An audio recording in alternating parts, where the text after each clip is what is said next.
প্রিয় শিক্ষার্থী বন্ধুরা, আজকে আমরা আলোচনা করব আমাদের পাঠ্য বইয়ের অনুশীলনী সৃজনশীল প্রশ্ন 2 নিয়ে দ্বাদশ অধ্যায় থেকে। দ্বাদশ অধ্যায়টা খুবই সহজ এবং দ্বাদশ অধ্যায়ে প্রত্যেকটা অঙ্কই দেখবে সিরিয়ালি থাকে এবং কানেক্টেড থাকে, অর্থাৎ প্রথম প্রশ্নের সাথে একদম লাস্টের প্রশ্ন কিন্তু কানেক্টেড থাকে। একটার উত্তর থেকে আমাদের আরেকটা উত্তরে যেতে হয়। তো এই অধ্যায়ে আমরা প্রথমে আগে দেখব আমাদের প্রশ্নের মধ্যে কি দেওয়া আছে। যেমন এখানে আমাদের প্রাপ্তি প্রদান হিসাব দেওয়া আছে। যখন আমরা দেখব আমাদের প্রশ্নের মধ্যে প্রাপ্তি প্রদান হিসাব দেওয়া আছে, আমরা এটা দেখে বুঝতে পারবো আমাদের পরবর্তী দুইটা ধাপে কি কি করতে হবে। প্রথম করতে হবে আয় ব্যয় বিবরণী এবং দ্বিতীয়ত করতে হবে আর্থিক অবস্থার বিবরণী। এবার দেখো এখানে কিন্তু সেম ওই কথাটাই বলা হয়েছে। প্রথমে আমাদের পারিবারিক তহবিল বের করতে বলা হয়েছে, এটাও কিন্তু ম্যাক্সিমাম প্রশ্নেই চলে আসে। তাই এই তিনটা জিনিস শিখলেই আমরা এই দ্বাদশ অধ্যায়ের প্রত্যেকটা অঙ্কই কিন্তু পারবো। তাহলে প্রথমে আমরা একটু দেখি আমাদের প্রশ্নের মধ্যে কি কি ইনফরমেশন আছে। এখানে প্রথমে বলছে 1 জানুয়ারি তারিখে ডক্টর মাহাদির কিছু পারিবারিক অবস্থা, অর্থাৎ গত বছর শেষ করে এই বছরটা সে যখন শুরু করেছে, তার বাড়িঘর ছিল, আসবাবপত্র, বিনিয়োগ, গহনাপত্র, হাতে নগদ, এতটুকু পর্যন্ত ছিল তার সম্পদ। এবং তার এখানে একটাই দায় আছে, সেটা হচ্ছে ব্যাংক ঋণ। এবং এখান থেকেই আমরা আমাদের পারিবারিক তহবিলটা নির্ণয় করতে পারি। তারপর আমরা দেখতে পাচ্ছি এখানে প্রাপ্তি এবং প্রদান হিসাব করে দেওয়া আছে। প্রাপ্তি প্রদান হিসাব করে দেওয়া থাকলে এখান থেকে আমাদের অঙ্ক করা কিন্তু খুবই সহজ হয়। আমরা খুব সহজে একটা গুছানো উপায়ে দেখতে পাই কি কি ইনফরমেশন দেওয়া আছে। যেমন এখানে প্রথমেই আমরা তিনটা আয় দেখতে পাচ্ছি, বেতন, বিনিয়োগের সুদ এবং রোগী দেখে প্রাপ্তি, তিনটা আয় দেখতে পাচ্ছি। তারপর এখানে কিছু ব্যয়ের পরিমাণ প্লাস আমাদের কিছু সম্পত্তি, দুইটাই কিন্তু দেখতে পাচ্ছি। যেমন খাদ্য সামগ্রী ক্রয়, এটা আমাদের ব্যয়, দৈনন্দিন বাজার খরচ, এটাও ব্যয়, টেলিভিশন ক্রয়, টেলিভিশন আমাদের জন্য একটা সম্পত্তি, অর্থাৎ পরিবারের জন্য একটা সম্পত্তি, খবরের কাগজের বিল, এটা অবশ্যই আমাদের একটা সম্পদ, শিক্ষা খরচ আমাদের ব্যয়, তারপরে দাঁড়াচ্ছে গ্যাস, পানি এবং বিদ্যুৎ, এটাও আমাদের জন্য ব্যয়। আচ্ছা দেখো, খবরের কাগজের বিল, শিক্ষা খরচ, গ্যাস, পানি, বিদ্যুৎ, তিনটা একসাথে সিরিয়ালে, প্রত্যেকটাই ব্যয়। তারপর দেখতে পাচ্ছি ব্যাংকের স্থায়ী আমানত, এটা কিন্তু আমাদের জন্য সম্পদ, কারণ ব্যাংকে যখন আমরা টাকা জমাই এটা আমাদেরকে ভবিষ্যতে সুবিধা প্রদান করে, তাই এটা সম্পদ। এছাড়াও দেখো এখানে আমরা দুইটা সমন্বয় দেখতে পাচ্ছি। 1 নম্বর সমন্বয় বলছে গ্যাস, পানি এবং বিদ্যুৎ খরচ 1500 টাকা বকেয়া আছে, আমরা অলরেডি পরিশোধ করেছি 21,000 টাকা এবং আমাদের এখনো বকেয়া আছে 1500 টাকা। তার মানে এই বকেয়া অংশটা আমাদের একবারে যোগ করে দেখাতে হবে, কারণ আয় ব্যয় বিবরণীর মধ্যে আমরা শুধুমাত্র চলতি বছরের হিসাবগুলো দেখাই। এখানে যে বকেয়া টাকাটা আছে এটা কিন্তু আমাদের 17 সালেরই বকেয়া টাকা, তাই সেটাকেও আমরা এখানে দেখাবো, অর্থাৎ যোগ করে আমাদের টোটাল ব্যয়ের পরিমাণটা দেখাতে হবে। আবার বলা আছে বিনিয়োগের সুদ 1000 টাকা পাওয়া যায়নি, তার মানে বিনিয়োগের সুদ আমরা অলরেডি পেয়েছি 1500 টাকা, এখনো 1000 টাকা পাওয়া বাকি আছে। তাহলে সেই 1000 টাকাও কিন্তু আমাদের যোগ করে টোটাল আয়ের মধ্যে দেখাতে হবে, অর্থাৎ যে বকেয়া বা অনাদায়ী অংশ থাকবে টোটালটাই কিন্তু আমাদের একসাথে যোগ আকারে দেখাতে হবে। তাহলে এই ছিল আমাদের একদম মেজর কিছু আলোচনা। এবার আমরা সৃজনশীলে চলে যাই। ক নম্বর সৃজনশীল প্রশ্নে বলা হয়েছে পারিবারিক তহবিলের পরিমাণ নির্ণয় করো। আমরা কিন্তু অলরেডি প্রথমেই পারিবারিক তহবিল সম্পর্কে কিছুটা আলোচনা করেছি। এখানে পারিবারিক তহবিল নির্ণয় করার জন্য আমরা প্রারম্ভিক সম্পদ থেকে বিয়োগ করব প্রারম্ভিক দায়কে। তাহলে প্রারম্ভিক সম্পদ থেকে দায়ের পরিমাণ মাইনাস করব।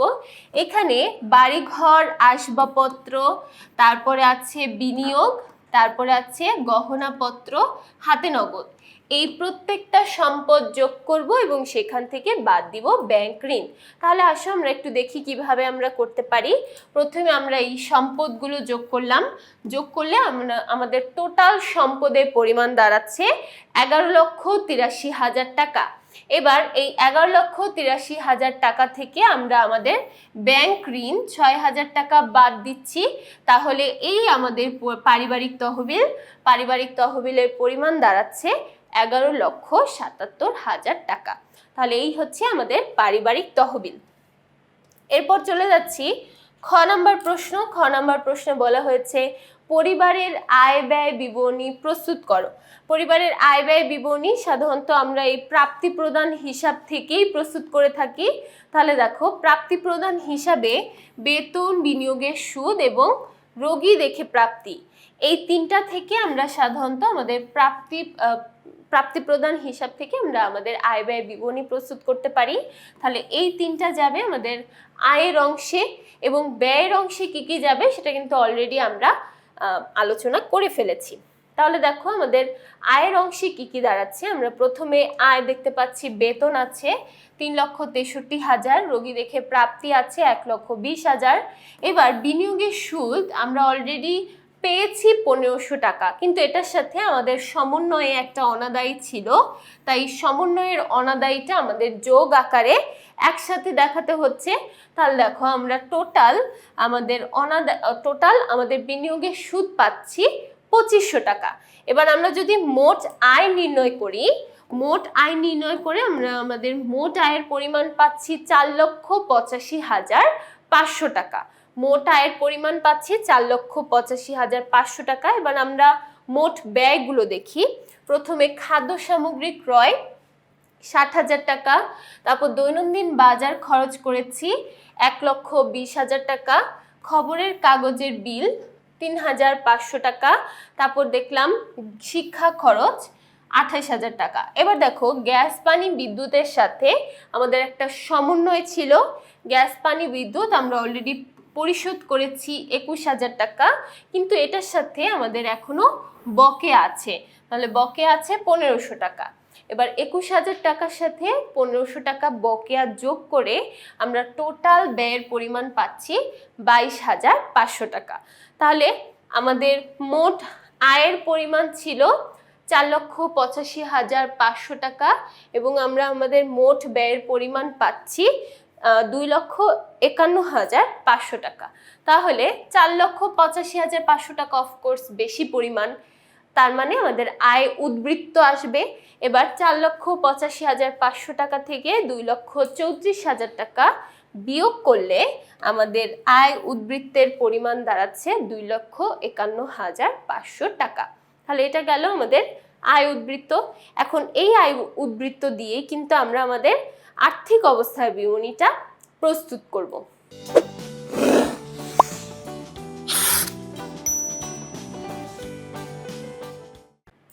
তাহলে এবার আমরা একটু দেখি আর্থিক অবস্থার বিবরণীর মধ্যে কি কি আসবে। তো প্রথমে একদম শুরুতে আমাদের যে সম্পদগুলো ছিল সেগুলো অবশ্যই আমাদের আর্থিক অবস্থার বিবরণীতে আসবে, যেমন বাড়ি ঘর, আসবাবপত্র, বিনিয়োগ, গহনাপত্র। এই প্রত্যেকটা আমাদের আর্থিক অবস্থার বিবরণীতে সম্পদ অংশে দেখাবো। এবার এই যে হাতে নগদ 3,000 টাকা, এটা কিন্তু আমাদের সম্পদের মধ্যে আসবে না। আমাদের সম্পদের মধ্যে কোনটা আসবে সেটা হচ্ছে এই যে আমরা প্রাপ্তি প্রদান হিসাবে সমাপনী যে হাতে নগদের পরিমাণটা পেয়েছি সেটা আমাদের সম্পদের মধ্যে আসবে, কারণ আমরা সম্পদ হিসেবে সবসময় সমাপনী অংশটাকেই ধরি। এখানে হাতে নগদ অর্থাৎ বছরের শুরুতে আমাদের 3,000 টাকা ছিল, বছরের শেষেও যে আমাদের হাতে 3,000 টাকাই আছে এমন কিন্তু নয়। আমরা এখানে দেখতে পাচ্ছি বছরের শেষে আমাদের হাতে আছে 7,000 টাকা, এবং আর্থিক অবস্থার বিবরণী সবসময় বছরের শেষে করতে হয়। তাই বছরের শেষে আমরা দেখি যে আমাদের হাতে ঠিক কতটুকু টাকা নগদ আছে। তাহলে আমাদের হাতে আছে 7,000 টাকা, তাই আমরা এই অংশটাকে আর্থিক অবস্থার বিবরণীতে দেখাবো। এছাড়াও আমাদের আরও কিছু সম্পদ আছে, যেমন টেলিভিশন ক্রয় আমাদের জন্য একটা সম্পদ, তারপরে ব্যাংকে স্থায়ী আমানত গ্রহণ, এটা আমাদের জন্য একটা সম্পদ। এমনকি এই যে বিনিয়োগের সুদ অনাদায়ী আছে, অর্থাৎ ভবিষ্যতে আমরা বিনিয়োগের সুদ থেকে টাকা পাবো, এটাও কিন্তু আমাদের জন্য একটা সম্পদ। তাহলে দেখো আমরা সম্পদের মধ্যে কি কি নিয়ে আসছি। আমরা প্রথমে নিয়ে আসছি বাড়ি ঘর, আসবাবপত্র, তারপর বিনিয়োগের অনাদায়ী সুদ, গহনাপত্র, তারপর আছে টেলিভিশনের ব্যয়, ব্যাংকে স্থায়ী আমানত, এবং সবার শেষে নিয়ে আসছি আমাদের সমাপনী হাতে নগদ। তাহলে দেখো আমাদের টোটাল সম্পদের পরিমাণ দাঁড়াচ্ছে 14,36,000 টাকা। এবং এর পরের ধাপে আমরা কি করব, দায় এবং পারিবারিক তহবিল নির্ণয় করব। দায় ও পারিবারিক তহবিলের পরিমাণও কিন্তু এই 14,36,000 টাকাই হতে হবে। তাহলে আমরা বুঝতে পারবো আমাদের আর্থিক অবস্থার বিবরণী সঠিক আছে। তাহলে এবার আমরা একটু দেখি দায় কি কি আছে। তো প্রথমে আমরা এখানে একটা দায় দেখতে পাচ্ছি, ব্যাংক ঋণ আমরা গ্রহণ করেছিলাম 6,000 টাকা। তাহলে এটা আমাদের জন্য একটা দায়। এবং এছাড়াও আমরা সমন্বয়ের মধ্যে একটা দায় দেখতে পাচ্ছি, বকেয়া 1,500 টাকা। যখন কোনো খরচ বকেয়া থাকে সাধারণত সেটাকে আমরা দায় হিসেবে দেখাই। তাহলে আমাদের একটা হলো ব্যাংক ঋণ এবং আরেকটা হলো বকেয়া গ্যাস পানি বিদ্যুৎ বিল, এই দুইটা হচ্ছে আমাদের জন্য দায়। তাহলে এবার আমরা একটু দেখি আমাদের দায় এবং পারিবারিক তহবিল অংশটা আমরা কিভাবে করব। তো প্রথমে আমরা পারিবারিক তহবিল, এটা আমরা পেয়েছিলাম ক নাম্বার সৃজনশীল প্রশ্নে। কতে আমরা পেয়েছি 11,77,000 টাকা মোট পারিবারিক তহবিল। এটার সাথে আমরা যোগ করেছি ক্ষয়ের উত্তর, অর্থাৎ খ নাম্বার প্রশ্নের উত্তর 2,51,500 টাকা আয় উদ্বৃত্ত।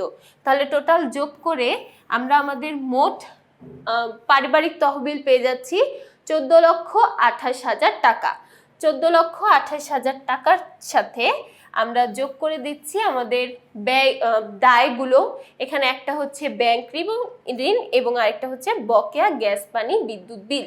তাহলে দেখো এই যে টোটাল আমাদের দায় এবং পারিবারিক তহবিলের পরিমাণ দাঁড়াচ্ছে 14,36,000 টাকা, যেটা আমাদের মোট সম্পদের পরিমাণও ছিল 14,36,000 টাকা।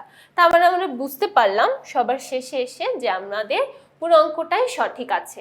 আচ্ছা, তাহলে দেখো এখানে আমরা প্রথমে করলাম পারিবারিক তহবিল, তারপর দেখলাম কিভাবে আয় ব্যয় বিবরণী প্রস্তুত করা হয় এবং সবার শেষে আমরা আর্থিক অবস্থার বিবরণী প্রস্তুত করলাম।